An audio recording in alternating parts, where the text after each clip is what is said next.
Hello world, hello world, hello world, and welcome to another exciting episode of the Little Bit Different Podcast with your host, Corey Sterling. I hope this finds you well wherever you are in the world, having fun, enjoying life, doing amazing things. I'm with you. Thank you for the opportunity to share with you. I'm really excited to share this week's episode with you, which is called Nothing Changes If Nothing Changes. And the impetus behind this episode and the theme was my recent participation in a week-long meditation retreat with Dr. Joe Dispenza in Nashville, Tennessee, y'all. You know what I'm saying? I mean, my accent was perfect. I was dialed in. People thought I was from there, but I just ain't, you know? Y'all know what I'm saying? And I never, ever, as many wonderful events and experiences in my life, I never would have anticipated that Nashville, Tennessee would be the place for a transformative week-long meditation, but that's how it happened, and I'm excited to share with you.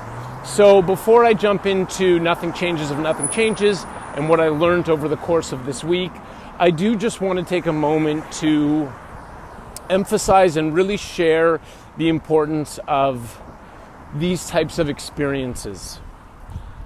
Like, for example, a week-long meditation retreat being offline for the entire time.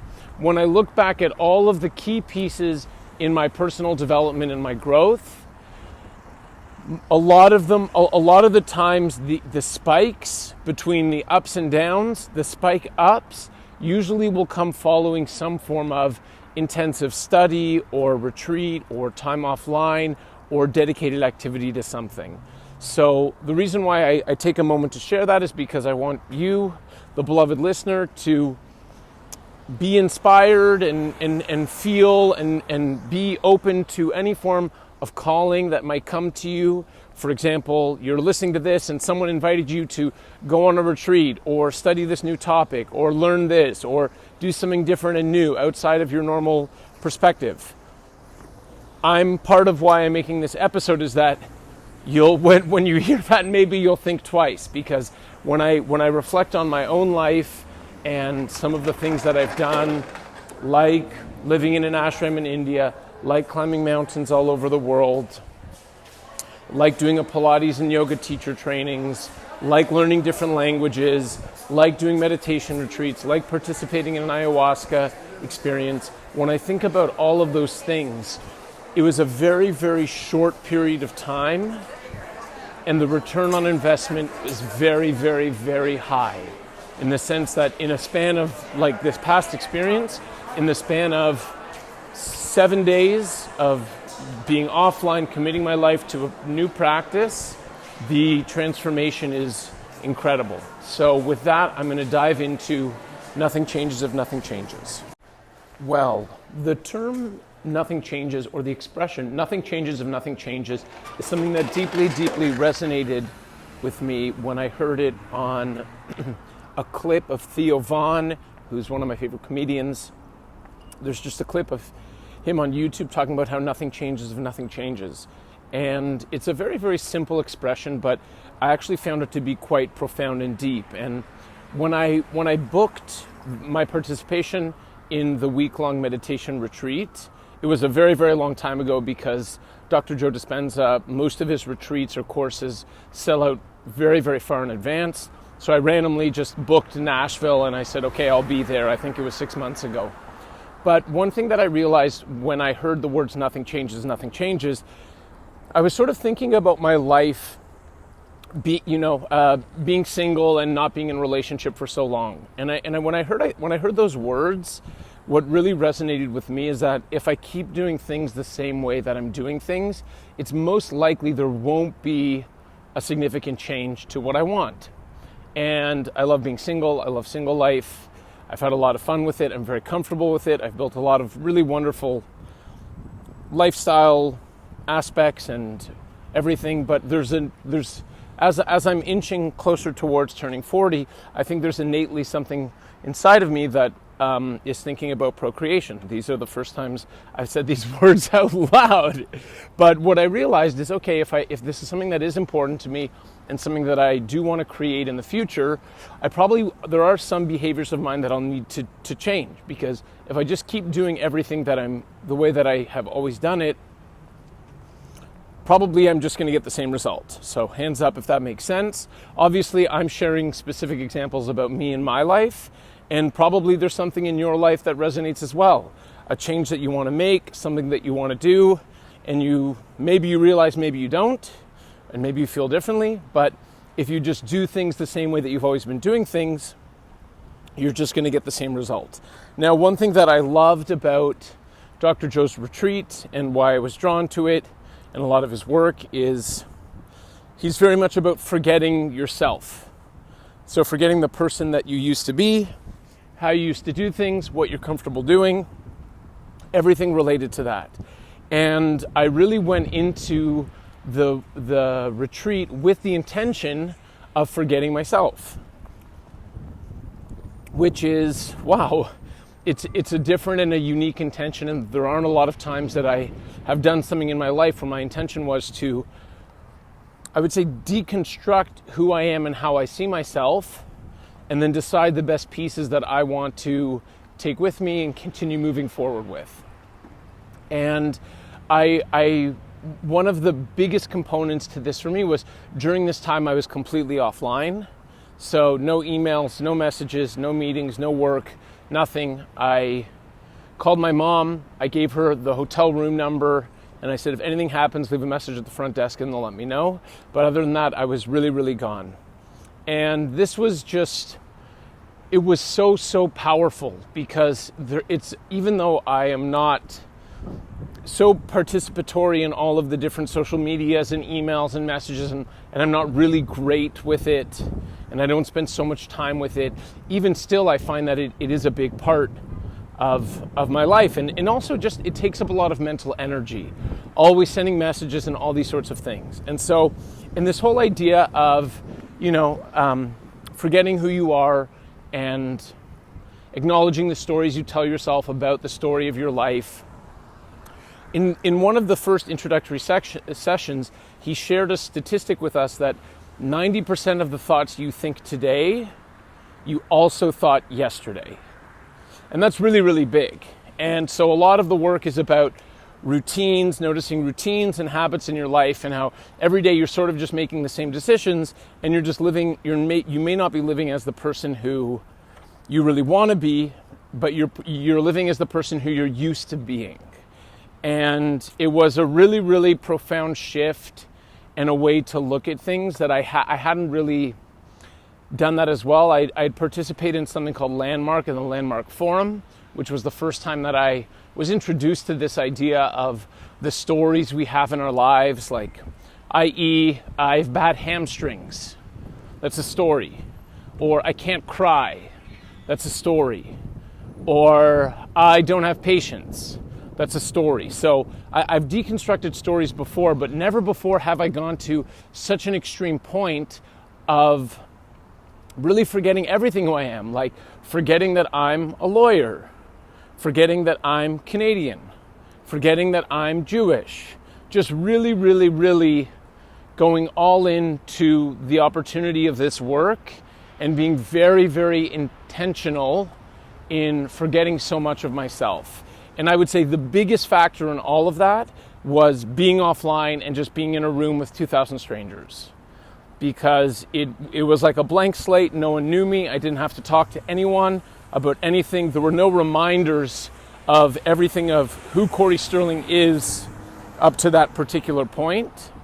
And that was the whiteboard for creation and study and analysis and, most importantly, meditation. The magic really, really began for me by making one or two promises to myself. And this is when I say nothing changes, nothing changes. If you want to change, you have to make changes. So you have to make different decisions. And I can tell you two things about Corey Sterling whenever he goes on a retreat or on a hike or participates in any sort of group activity. A, he likes to do what he wants. and B, he always shows up late. Those are the classic. Everything I've ever done, I'll miss sessions, I'll show up late. My yin yoga training in Bali, I was late for every single session.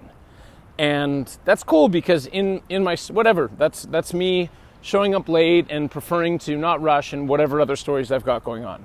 But the two things that I did for this retreat was, one, I made a promise that I was going to show up and participate in all sessions, and that B, I was not going to be late. And I'm happy to share that I showed up at all sessions and that I wasn't late once. And I didn't always feel like being there. I didn't always feel like being on time. I didn't feel like doing all these things.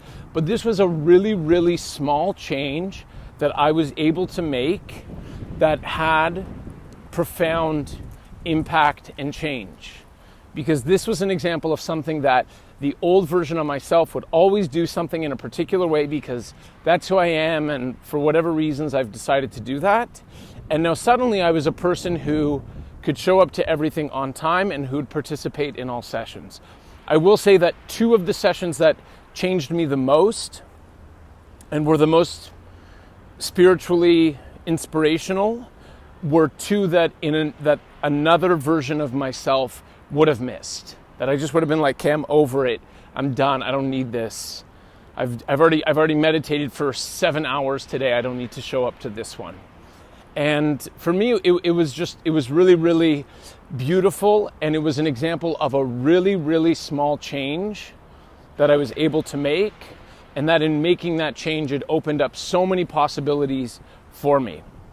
Now, I think it makes sense to talk just a little bit about the structure of the retreat and why I think it works so well and what I think the retreat really is about. So the guy's name is Dr. Joe Dispenza. He's written a whole lot of books and he's done courses all over the world. Okay, he's a guy. Firstly, top, number one, like top from all the events and all the things that I've gone to. This guy is the most polished, the best, the most well-spoken, most dialed in. There's 2,000 people. You're sitting in a freezing cold ballroom all week long, and you're looking at him on a screen, and it's just fire. It's just like you and him. You feel so dialed in, so connected, and that it's such a real connection. It's such a personal connection, even though there's so many people. So, it's really inspiring to see someone who's so good at what they do. But the only element of the organizational aspect of the retreat that I want to talk about is just the hours. So firstly, they don't give you a schedule at all. Nothing. Because the whole idea is the old version of yourself wants to plan things. So, okay, if we have this session from 10 to 2, then after that I can do this, and after that I can do this, and just like getting already into your mind in the future of what you want to create.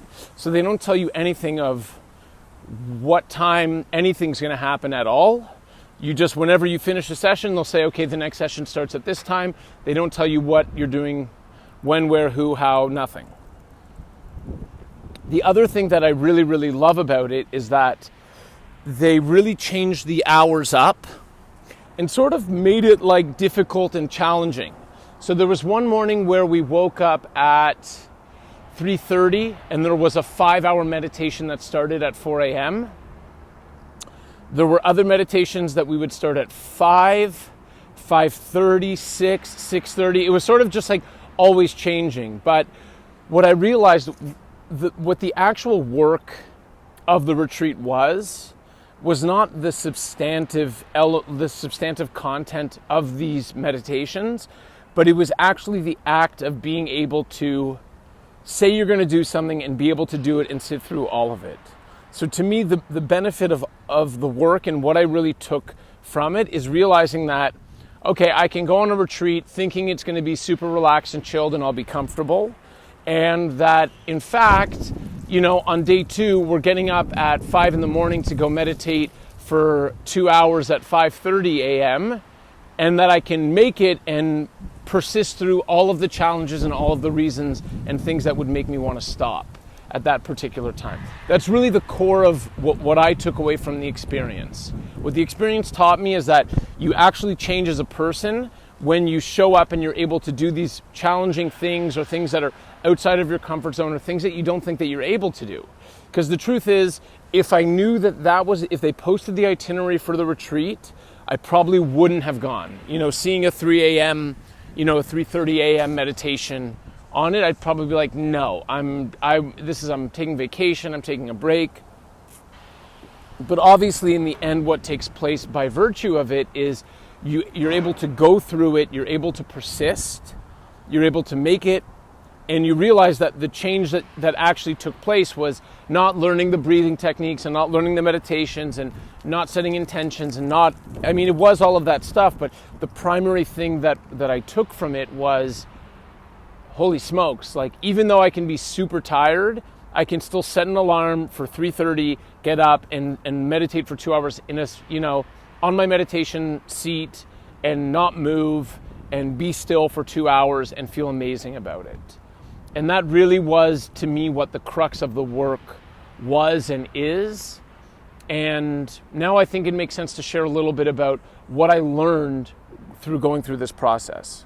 The first thing that I learned is the benefit and the importance of, in certain contexts, blindly following what someone tells you to do. So like I said, showing up late, skipping sessions, questioning things. I'm always, the smart aleck in the room who has a really clever answer and all of that. I dropped all of that crap and I just committed for that time to be to just be open to blindly following. I'm just going to blindly follow what this person says.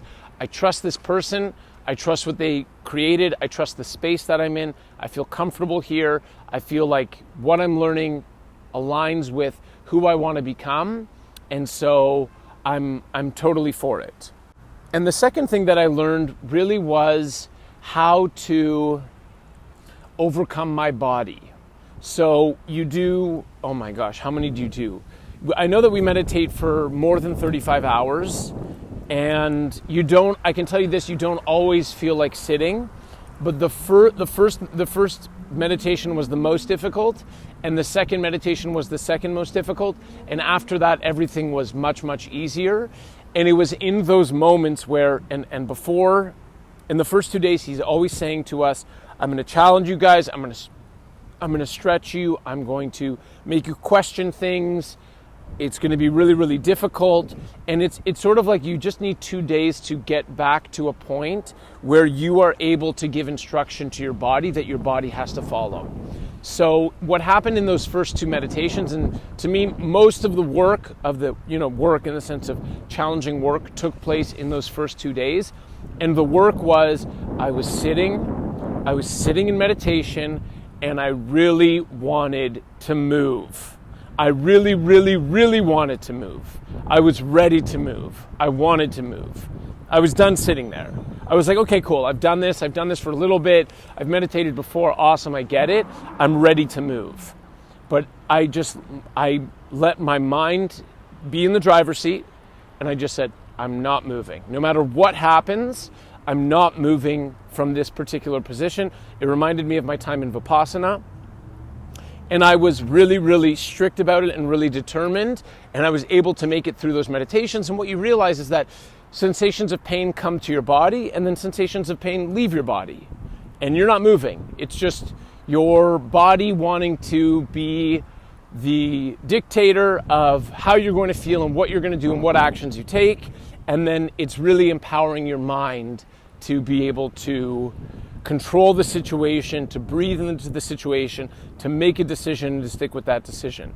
And that was something that was so powerful and such a great learning for me, because ultimately our mind creates everything in our reality.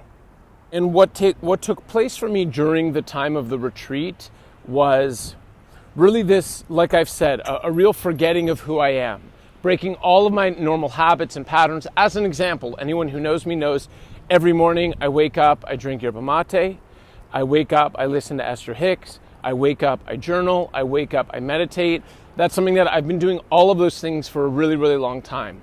And I committed when after hearing the opening lecture where, these ideas of forgetting yourself and everything's getting expressed and communicated, I made a promise to myself that I wasn't going to do anything that I normally did, and that I was going to be really, really open to just not doing those things and be okay not doing those things. And it's amazing because the first day I felt so strange not sitting at a desk and writing in my journal. And just the second day the same, but like by day 3 I was like, oh, okay, cool, like this is the thing that I'm doing now. And I think it's just such an important point, because when you realize that your life is just a series of habits, it really empowers you to create the habits that you want to have and the things that best serve you. And journaling is a good thing that serves me, but it's also very much tied to who I am. And I was open to and really comfortable with the possibility and the idea of not doing that. So one thing was not doing these things and then sort of like forgetting who I am. And what's so, and this is like the integration piece sort of on the back end of all of it, of what means so much to me, is that when you integrate, I went to this, I meditated for a lot of hours, and I had a lot of visions about things that I want to do and what I want to create and the person I want to be and how I want to feel and what my life is like and what my lifestyle is like and everything like that. And when it came to the point when the retreat ended and we're coming back into the world, I couldn't do it. And I'm actually still not really ready to do it, because there are so many triggers and things that remind me of the person who I was, or the person who I told myself I am. And and how can I communicate this clearly? I just didn't want to go back, not because I don't love myself and I don't love my life, but I didn't want to go back because I want to continue creating what it is that I want to be. And it was so interesting. The first couple of days, the first thing I did was I called my girlfriend, and that was so lovely and so nice and really, really beautiful. And then I saw my family, which was nice, but I'm not really integrating to the point of being social and calling friends up and talking about it and sharing about it. I'm not really ready to do that. And that's just because I just want to get my bearings straight, in the sense of I want to be very observant about what I'm starting to talk about, what I'm starting to create, and not, it's just so easy to default. It's so easy to default. And it's amazing that the first day that I had an opportunity to go back to work, I had a team call on the Monday morning. I got on very quickly and I said to my whole team, I was like, I love you guys, you're amazing. Thank you so much for all of your support. I need to take another week off. Because it would be so easy, and now this is the integration piece that I just want to focus on in bringing all of this together. What I learned in integrating this work is, and nothing changes if nothing changes. Sometimes you need a pause to make a change. And the likeliness of you making a significant change in your life while you are in the midst of doing everything that you normally do is very low. And so the reason why I wasn't able to go back to work and why I deleted my WhatsApp and why I'm not speaking to all of my friends isn't because I don't love my clients and I don't love my team and I don't love my friends and I don't love all of these things. But what I realized was it's so easy to go back into the old habits and the old patterns.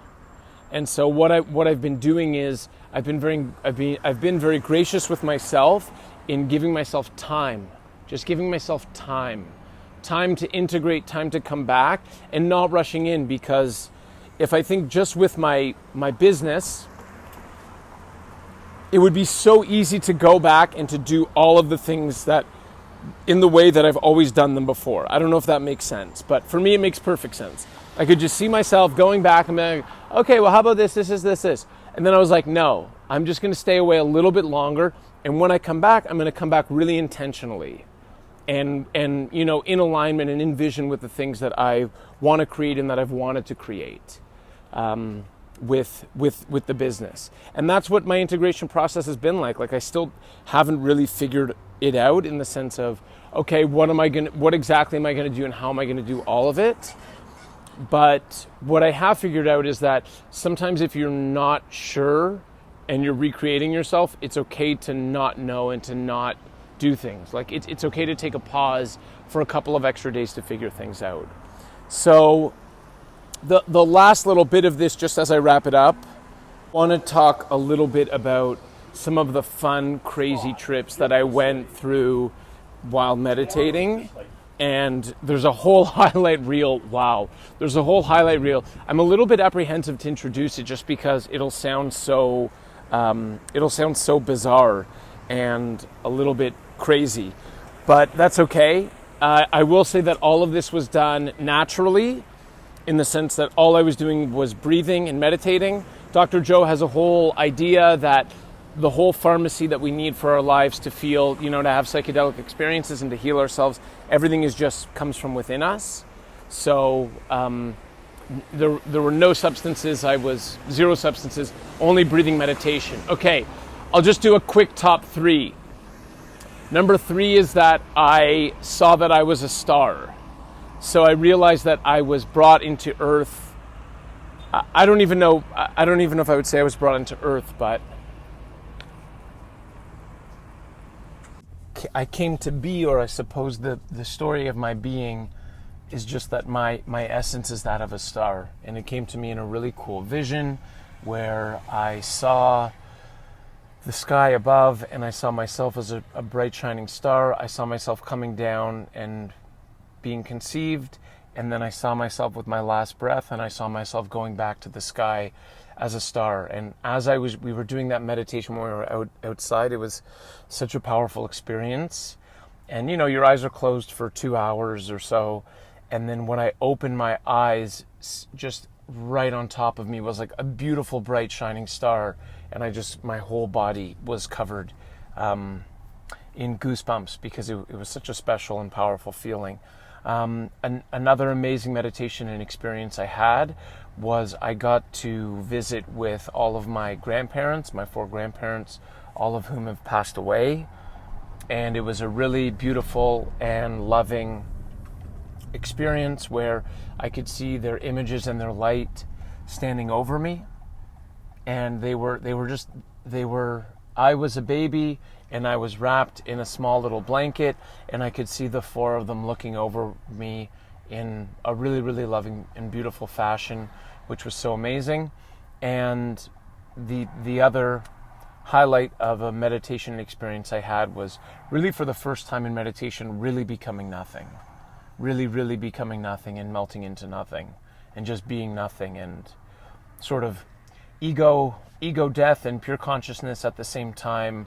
And there are not words that are available to describe what an experience like that is like, except to say that it was truly, truly beautiful. So I hope that you've enjoyed listening to this episode and that it's benefited you in some way, to provide a little bit of a summary of just what I chatted about. The idea is that nothing changes if nothing changes. If we keep taking the same actions and doing the same things and holding on to the stories in our life, it'll be very, very difficult to make profound changes and to evolve and to be the highest version of ourselves with the highest ability to love and to service others. The idea of nothing changes is that if we're always thinking the same things and we're always doing the same things, there won't be any changes in our life. And I've seen this in myself in a lot of ways. I've seen it in a lot of my friends in a lot of ways, where they say, oh, I'm going to go to the gym, or I'm going to do this, or I'm going to do that. And then nothing changes because there's no decision to change. And so my intention in going on this retreat was to really forget myself and just to be present with what it's like to do things that I normally don't do and that typically are not like me, or things that I would normally do. So in order to sort of facilitate and activate that, I was completely offline. I didn't look at my phone. I didn't do any of the normal habits or routines that I normally do. I didn't speak to anyone who I normally speak with. And I also made 2 promises to show up on time for everything and not miss a single session, which are things that normally I don't do. And the product and the result of that was tremendous change and growth and transformation and insight and learning about myself, and learning that if there are things that I want to change or create in my life, really the best chance that I have of being able to do that is by taking different forms and courses of action, which was really facilitated perfectly through this course. And on top of that, I had a couple of trippy, nice little meditations where I felt supernatural and absolutely amazing, and I'm really, really grateful for it. So that is this episode. I hope that you had a great time listening to it. Remember, whatever you do, stay weird, and I'm sending all my love to you.